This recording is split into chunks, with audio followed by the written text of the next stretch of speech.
can I introduce you to Bruno Marquez, Dr. Bruno Marquez from the University of Wellington in New Zealand, who is currently the president of the International Federation of Landscape Architects. So I've known Bruno for years. He's very, very, very persuasive. and he's doing a fantastic job of promoting it around the world with many professional organisations, as well as motivating all the members of IFLA as well. So without saying any more, I was just moving this out of the way. Without saying any more, he's incredibly successful as a researcher and is now the Dean or Associate Dean, Bruno? Yeah, Associate Dean. At the University of New Zealand, so, which is fantastic. So, yeah, just okay, without further ado, because we're running a bit late, Bruno, over to you. Well, thank you, Catherine, and hi, everyone. It's great to see you virtually for now. As Catherine said, we know each other for a long time, and we just had the experience of sharing COVID while we were in Nairobi together.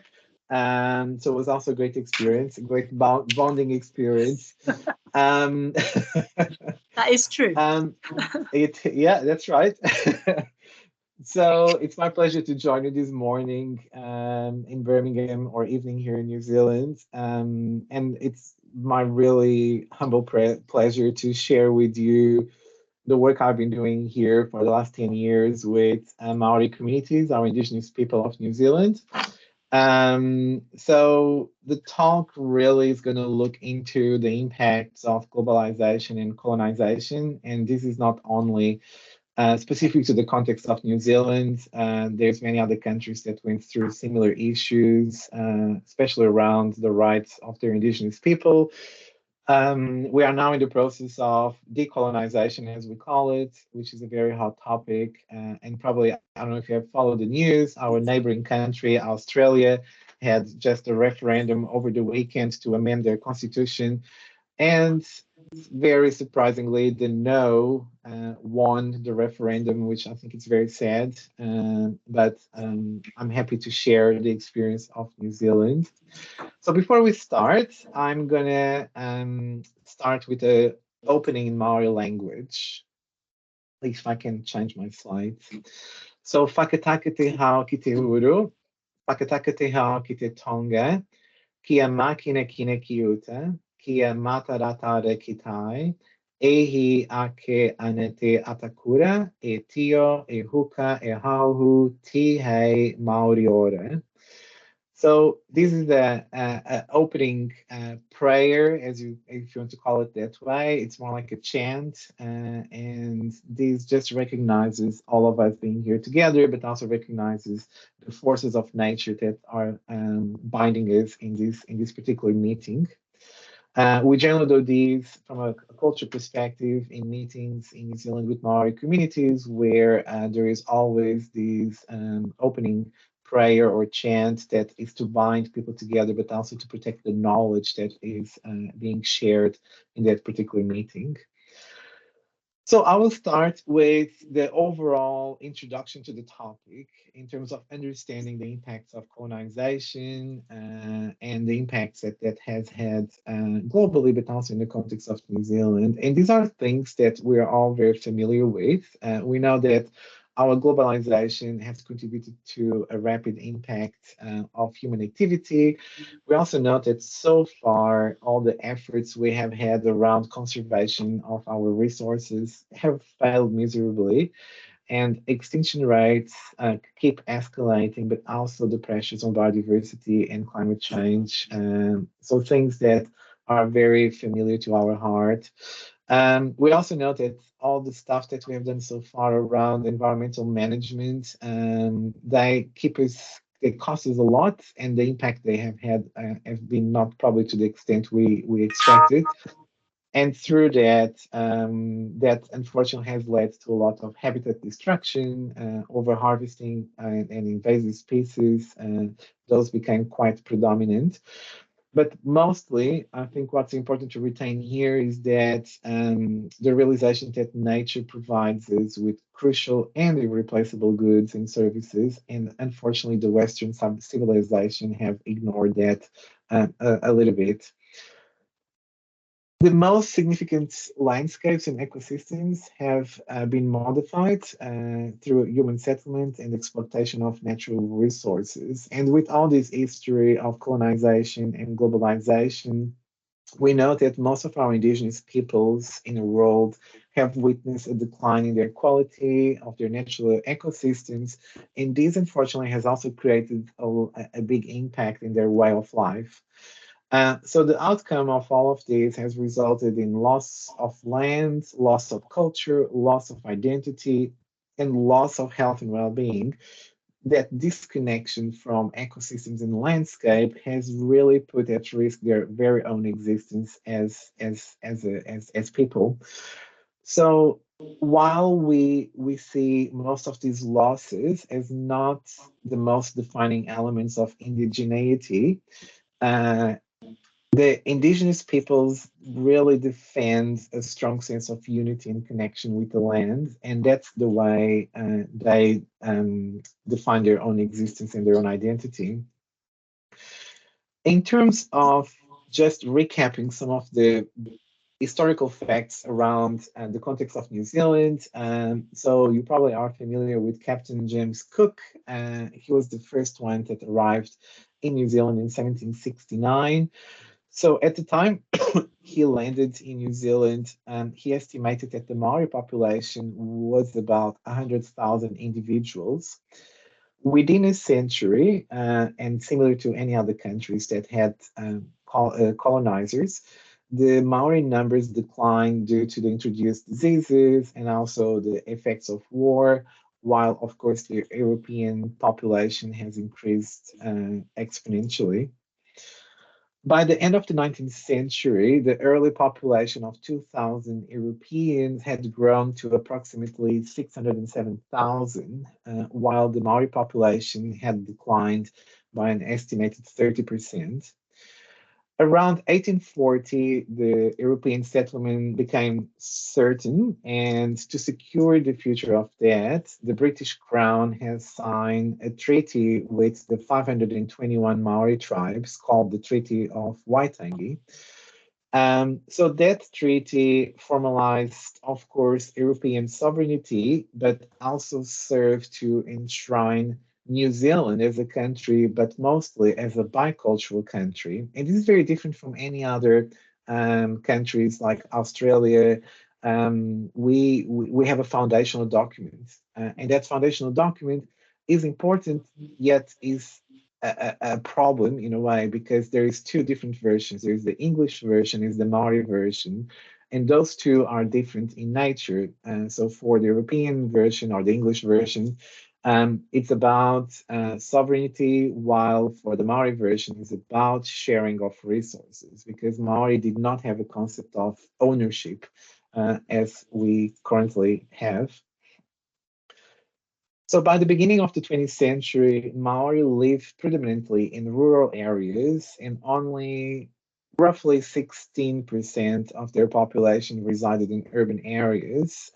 By contrast, of course, the Europeans settled largely in towns and cities, where very little people moving to more rural areas. And if there was people moving to rural areas, it was in relation to agriculture, cultivation, farming, and things like that. By the beginning of the 21st century, the situation has changed completely due to many parliamentary acts that were introduced to forbid the culture, the language, and the practices. What we had then was the situation where 85% of Maori moved to urban areas to seek better opportunities and work and stuff like that. So this is problematic because now we have our indigenous people moving to urban areas where they are disconnecting themselves from ancestral lands, from sacred sites, from to urban areas that have nothing to do with their culture, to urban areas where they can't connect to ancestral places, to their ancestors, to their genealogy. So this becomes quite problematic, and still is something that we are trying to address in terms of many other aspects of health and well-being of our Indigenous communities. So the loss of Maori culture continues, of course, to be a concern, not only to the tribes, but also to central government. We know that traditional values, Maori traditional values, are deeply rooted in a concept of whenua, which means landscape, where everything is connected by a life force that brings all of us connected. So tangible, intangible, visible, invisible, we are all connected with that. And it's that connection to landscape that really gives us identity and a place in the world. So it's that connection that allows us to understand where we belong, and what is our background, our genealogy, and our connections. Because of all these changes that happen with migration within the country, we also have now a very recharged governments and crown agencies and public institutions that are really seeking to integrate Maori concepts and values, not only culturally, but also economically, ecologically, and socially. And this has been a process of the last 30 years that has allowed to regain control over language, traditions, beliefs, but also to restore the spiritual power between people and places, something that, of course, disappeared at the thick of colonization. So why is Indigenous knowledge so important, and what can we learn from it? I think in order to answer this question, we need to delve a little deeper into the understanding of health and well-being here, because there's fundamentally differences from a Western and the Indigenous perspective. So to understand the relationship between nature and health, from a Western point of view, we generally see mind and body as two separate entities. When the body becomes sick, such as you break a bone, the body must be repaired. So you generally go to your doctor. If you have a problem, you get the pill. The pill is going to heal you, and it's going to make wonders. But from a Maori perspective, it's very different, because conditions such as you suffering from anxiety or breaking a bone, they are both equally real, and they generally occur in the same unified body and mind. So Maori traditions view mind and body as one, and one aspect gets sick, the entire being feels sick. So these differences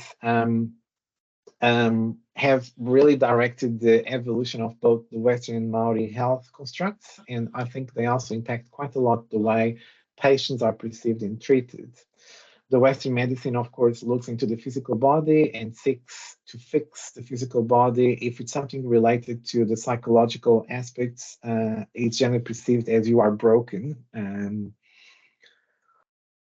But for an Indigenous perspective, I think it's quite interesting to see that things are really different. And again, if you look from our Western perspective, we look into our environment, into our planet as something that needs to be translated into capital, into money.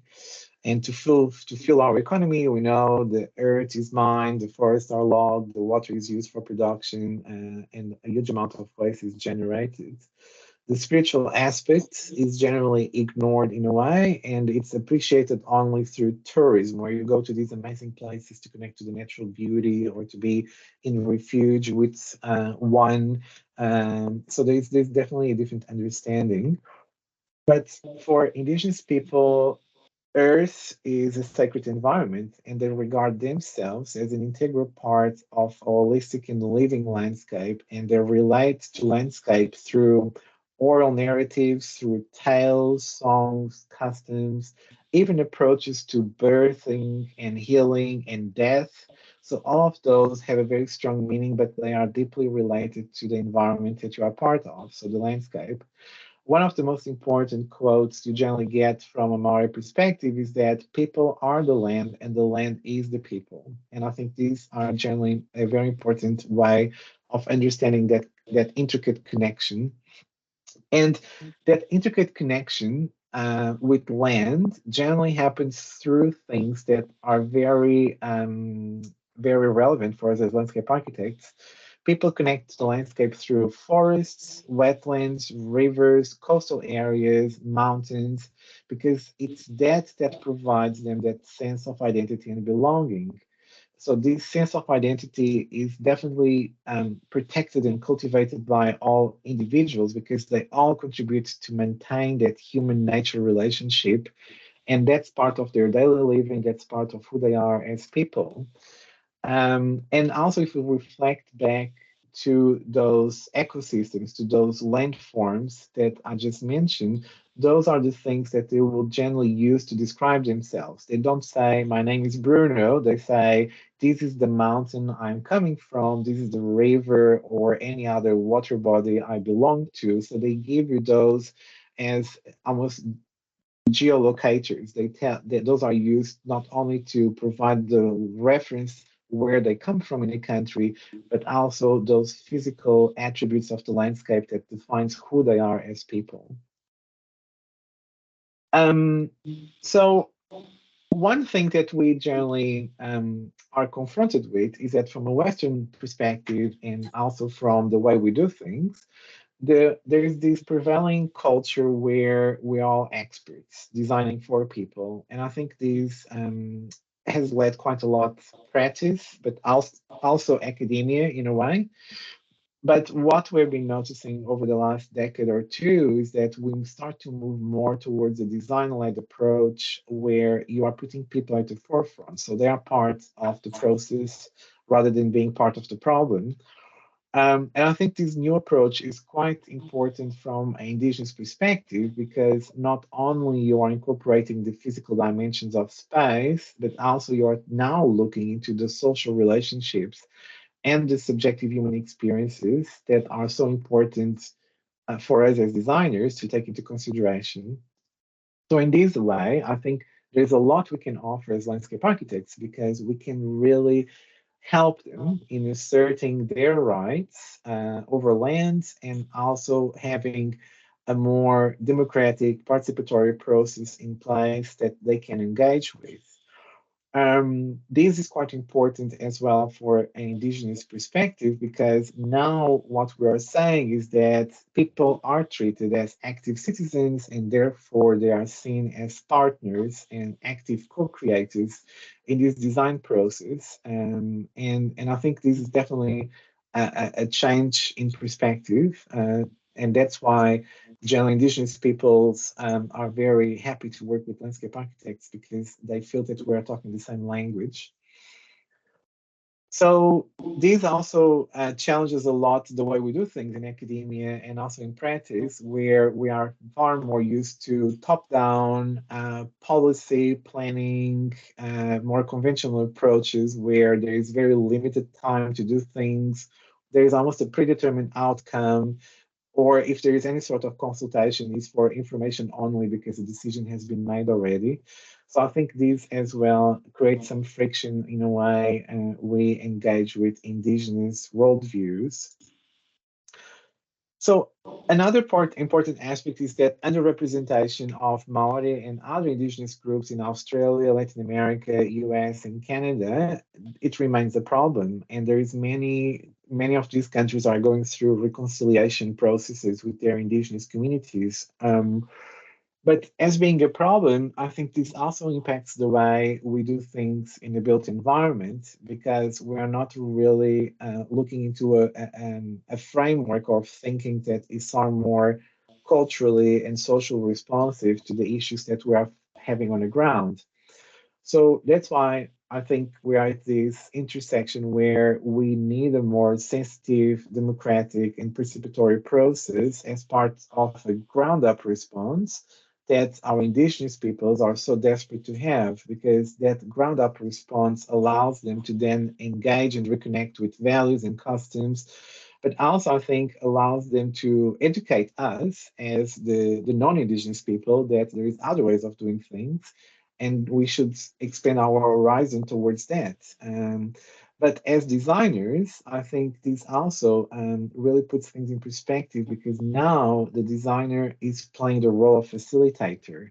And we are there to facilitate those discussions and to convert some of those ideas and some of that thinking into design outcomes, design solutions that can be appreciated by the indigenous communities, but also understood by governmental officials, those that have generally the power to decide.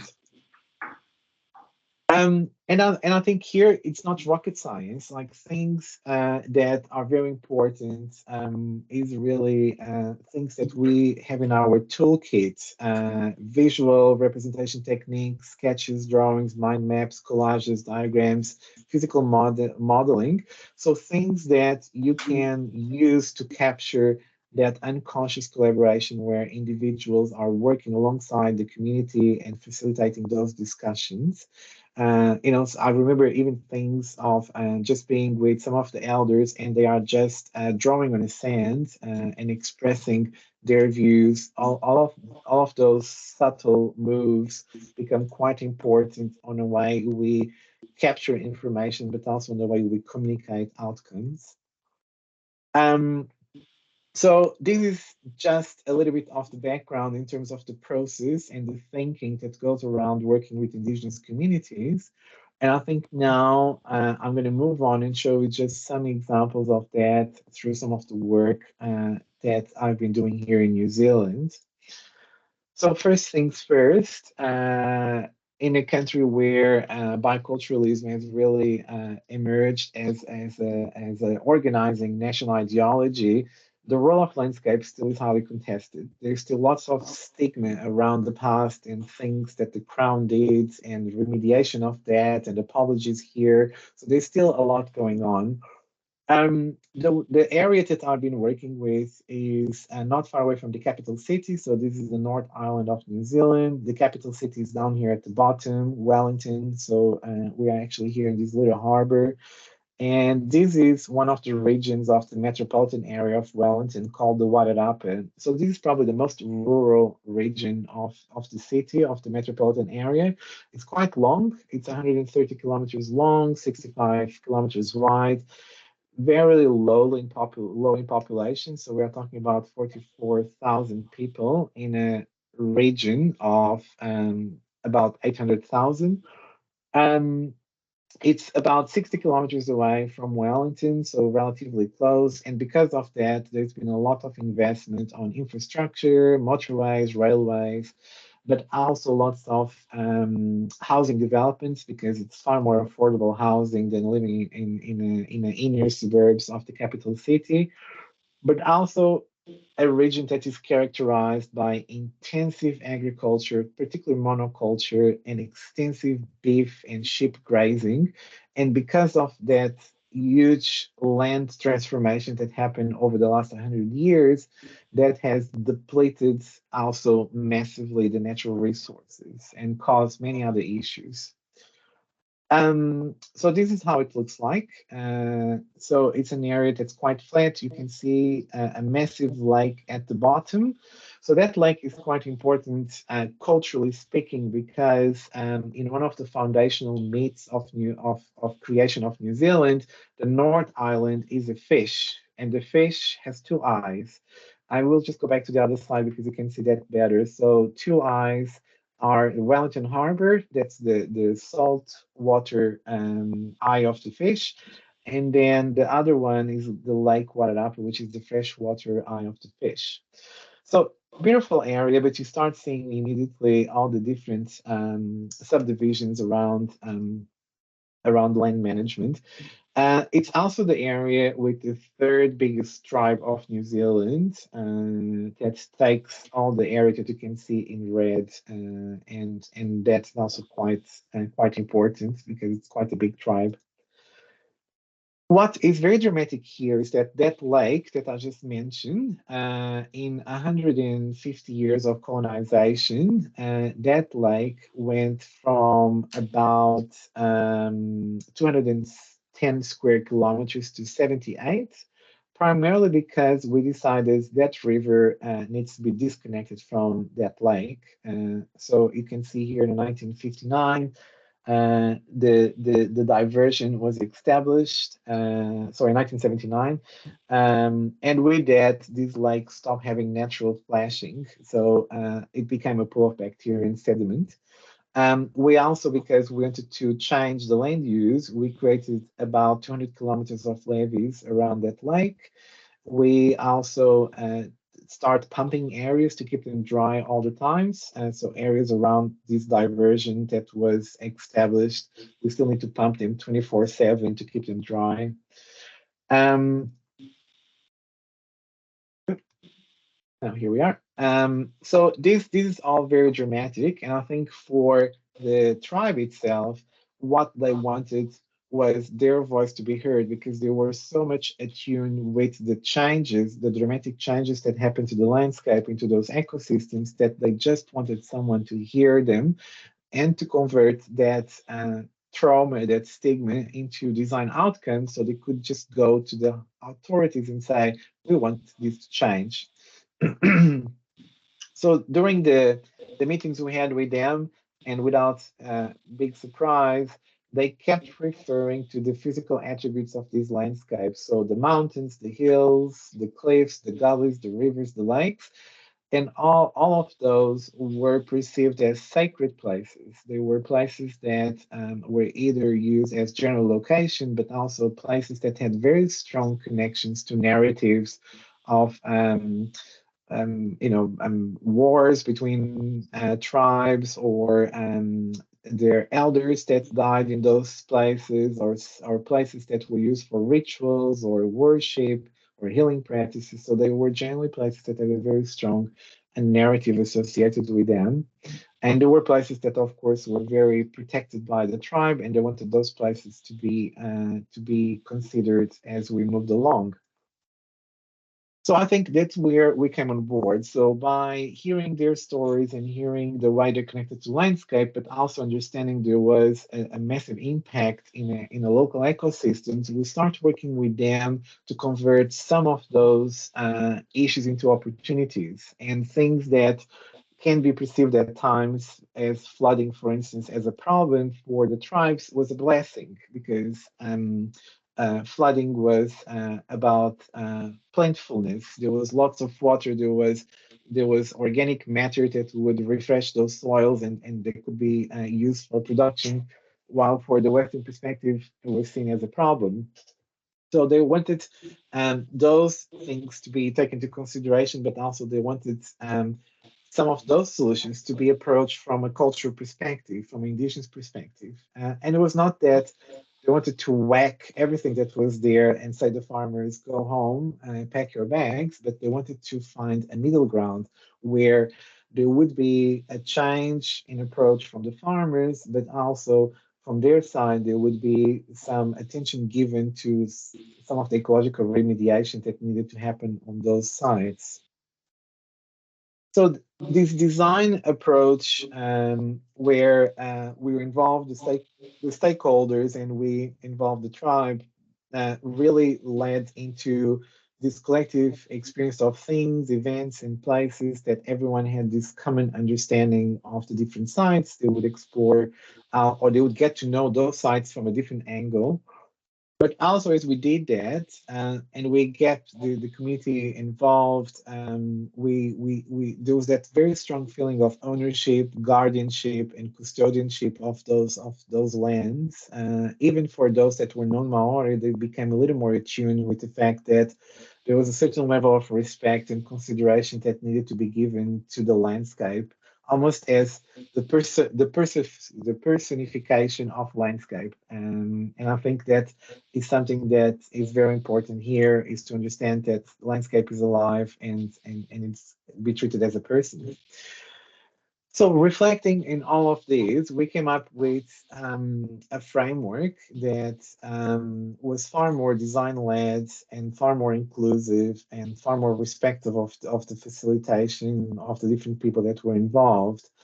For the Maori community, this was like looking in a far more democratic approach to the participatory process where everyone was treated equally. So there was no need to defend and protect the interest because everyone was at the same level. But also by doing so, we saw that there is a strong link established between the built and the natural heritage, but also with the cultural and the ancestral lands that were very important.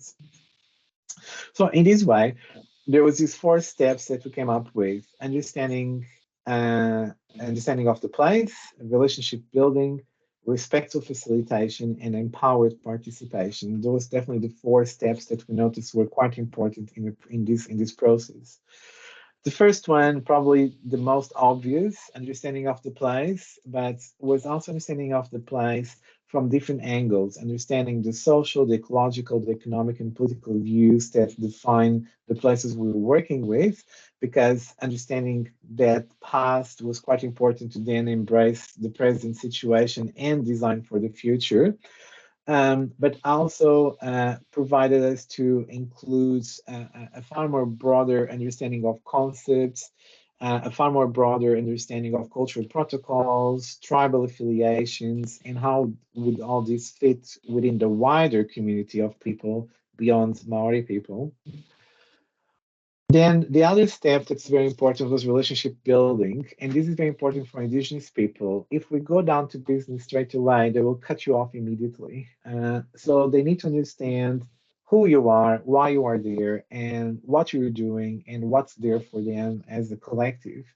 So this, of course, included many hours of meetings, social gatherings, if in events that really promoted discussion and relationship building. Most of the projects we generally started with community elders that would organize these get together, where we would get also an understanding of the priorities that will be agreed with everyone in relation to sites, but also to expectations. And then there would be lots of walking in a landscape with the elders to really understand all that invisible, intangible nature of the landscape, things that wouldn't be easy to understand just by looking at it. So walking and understanding the landscape was quite important.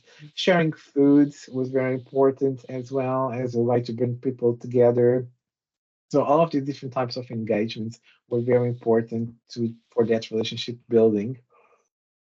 Then the other step was respectful facilitation. So to acknowledge that the success of this relationship, the notion of storytelling was quite important because for them was important to narrate all those symbolic linkages that those sites would have and the connection to the landscape. But above all, they just wanted to be heard. They just wanted someone to listen to their stories and to acknowledge that important aspect of the culture. Then the other one is more hands-on, was a more empowered participation, was really to get everyone involved in groups and really try to brainstorm and find the most creative ways to engage with people and to encapsulate those discussions and that knowledge. And then we start realizing as well in communities that everyone have their own skill set and they are good at something. And having those discussions was also good to get people involved in some of the technicalities of the design, understanding why we're doing things a certain way, and really creating trust around the outcome that was being proposed. Um, so getting towards the end, why is all of this important? And I think this is important in a way that as we have different types of worldviews and knowledge being brought forward, uh, richer the outcome is. And we know that looking at the past, that depletion of ecosystems and disconnecting, particularly indigenous people from their homelands, has definitely created a massive impact on their mental, spiritual, and physical well-being. As local communities become aware of Maori principles and Maori way of doing things, we're also building capacity around that and educating others that this is not some weird approach to things, but if we expand our horizon to understand other concepts, the outcome is far more richer as a way of designing. So in this way as well, one of the things we notice is that for people, this connection to land is very therapeutic and even in a way rehabilitative. So this idea of a therapeutic landscape is not the therapeutic garden that you go and touch the plants and smell the flowers, but for them, a therapeutic landscape was really acknowledging that place, culture, and health are interconnected, and the creation of inclusive places where people can connect with the landscape is very important for the development of their health and well-being. For them, Maori people, but also non-Maori people. For Maori people, being there, connecting to their ancestors in places where there is layers and layers of history is therapeutic. But for non-Maori, this is also important as a way to connect to that landscape at large, to connect to the resources we have. And that's what creates that idea of therapy. But also, there is a very interesting approach to this coming from an indigenous perspective. And one of the philosophies that's quite strong from a Maori's point of view is the idea of Kiuta Kitai, and this means to the mountains, to the sea, not from the mountains to the sea, but to the mountains to the sea, because this is important as a cycle. So everything is interconnected, not only mountains, rivers, gullies, and the sea, but the idea that all these ecosystems are linked through a life force. And this is an important idea because it really recognizes and brings the idea of interconnectedness of the environment as a whole, but also how that environment contributes to the culture and identity of a place or of a group of people. So here you have just a mind map of those concepts from a Maori perspective. There is a lot, as you can see, but the idea here is really to look into revising our current practices and developing that very strong reconnections to landscape, and really moving away from that more top-down consumerist approach, because for them to connect to landscape, we definitely must become involved with it. We must experience that landscape not only physically, but also from the intangible side of things. We must, in our own way, give back.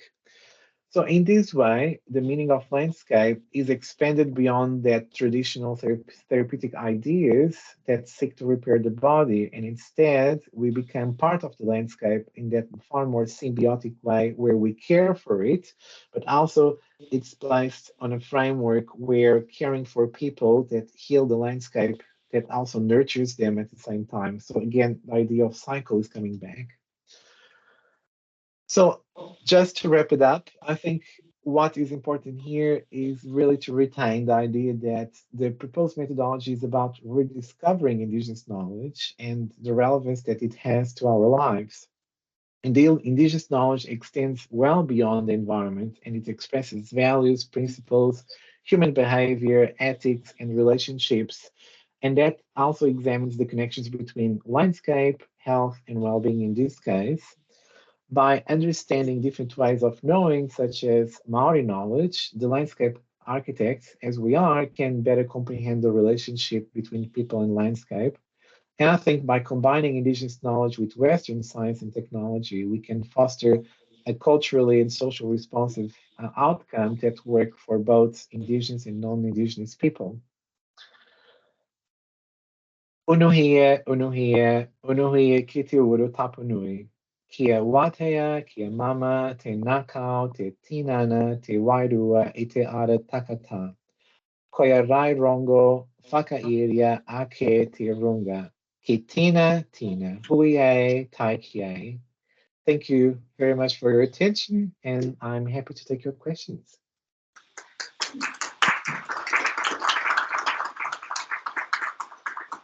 Thank you very much. Bruno, can you hear me?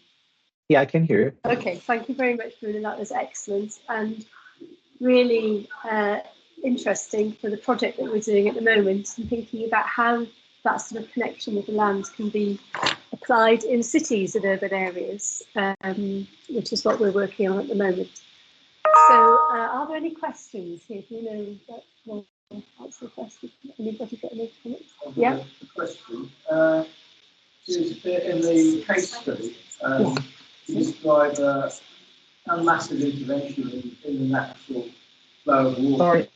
Sorry, just to interrupt you. Would you mind coming a little closer to the microphone? Okay. Sandra, Right. Yes. Hello.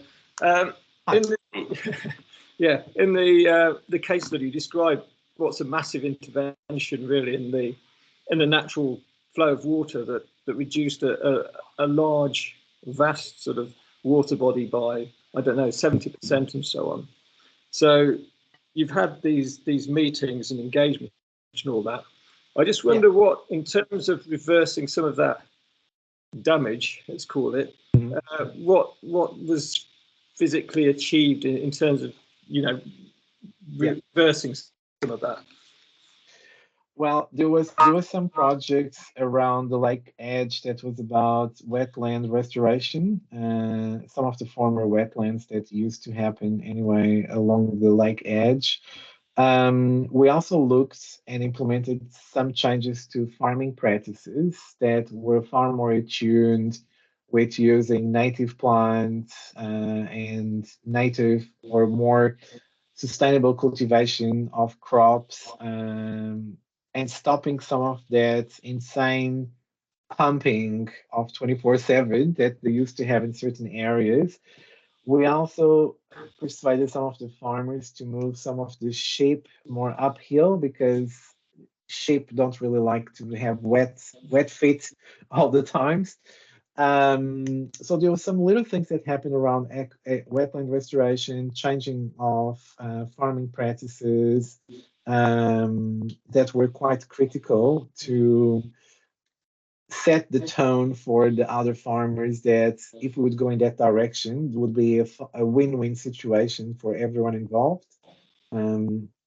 We couldn't go back to remove some of the levees and to restore the lake to the way it was, because there's no way, in terms of the infrastructure that has been implemented. It would be a much longer process. Okay, thank you. Thanks, Bruno. I'm really sorry to cut this short, but we have to go now because there's another crowd wanting to come in here, and we have our next speaker in another room, and we have to move over there. But I'd really like to thank you so much for staying up and to talk to us, and really appreciate what you've said. It's just been fantastic. So thank you, Catherine. And if there's any questions, I'm happy for people to email me. Okay, that's brilliant. Thank you. Yeah, thank you. We now need to decant into the media studio, if that's okay. Thanks, Bruno. I'll be in touch. Thank you, Catherine. Okay, take care. All right. Bye.